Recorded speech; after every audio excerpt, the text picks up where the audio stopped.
Basta may saging kayo sa bahay at iba pang mga sangkap, ay makakagawa na kayo ng isang meriendang ubod ng sarap. Today nga ay magluluto tayo ng banana loaf bread na lulutuin natin sa loob ng kaldero. Para sa mga walang oven at walang air fryer dyan, nako, bagay na bagay sa inyo ang gagawin nating ito. To start nga, ipe-prepare ko lang muna saglit ang ating paglalagyan ng banana loaf bread. Dito nga po ay gagamit tayo ng stainless na round pan na papahiran natin ng mantika at saka lalagyan ng parchment paper. Yung kasya lang po dapat sa ating kaldero ang gagamitin ninyong lagayan, guys. Pwede din po dito ang lianera or yung mga aluminum cups. After nga nyan ay dito na tayo sa paggawa ng banana bread mixture.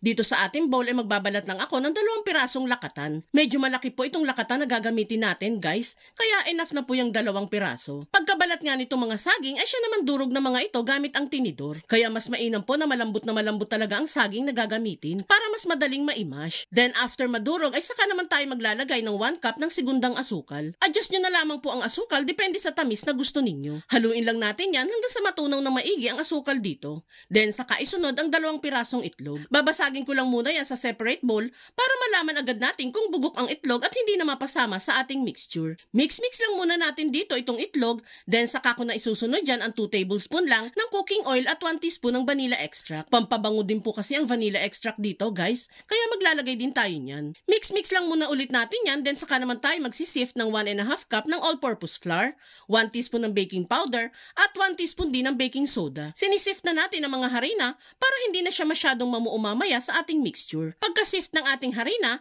ay maglalagay lang ako dyan ng ½ teaspoon lang ng iodized salt. Just to balance lang ang tamis ng ating banana loaf bread. Then mix lang natin yan all together hanggang sa mag-well combined. At kung nakaabot ka sa part ng video nating ito, it means na interesado ka sa banana loaf bread recipe na sinishare natin ngayon. At kung sakali pong magugustuhan mo ito, pwede po bang pakipusuan mo naman ang video natin at mag-iwan ka na din po ng comment na yummy banana loaf bread. Maraming salamat po. Sa kalagitnaan nga ng ating paghahalo dyan, ay nagkanaw lang ako ng 1 tablespoon ng suka sa ½ cup ng tubig. Then saka ibuhos dito sa ating mixture. Mas mag-a-activate kasi ang ating mga pampaalsa kung maglalagay tayo ng suka dito. Halu-haluin ulit hanggang sa magsama-sama na ang mga ingredients. And kapag gano'n na nga, ay saka na natin yan ibuhos sa ating prepare na lagayan. Sairin lang natin yan lahat at saka naman tayo maglalagay ng chocolate chips dito. Optional lang naman po ang paglalagay ng chocolate chips, guys. Pwede naman pong wag na kayong maglagay niyan. After nito ay proceed na tayo sa pagluluto. Dito, guys, sabi ko nga po sa inyo kanina ay lulutuin natin ito sa kaldero. Bale, hindi po tayo maglalagay ng tubig dyan or anything, ha? Ang tanging ilalagay lang po natin dito is itong metal rack para lang hindi directly nakadikit ang ating lulutuin sa kaldero. Takpan natin yan at hayaan mo nang uminit ang kaldero ng 2 minutes nang nasa high heat.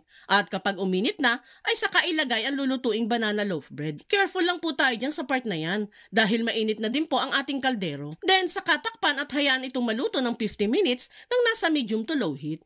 After nga ng 50 minutes, ay buksan at sundutin natin ng toothpick ang loob. Kapag tuyong lumabas ang toothpick, ibig sabihin yan ay luto na ito at pwede nang hanguin.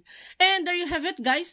Ready to serve na itong super init at super sarap na banana loaf bread sa kaldero. Hahatiin lang natin yan sa gusto nating laki at pwede na yan pagsalusaluhan ng buong pamilya. Kaya tawagin na ang buong pamilya at barkada at subukan nyo na din gumawa nito.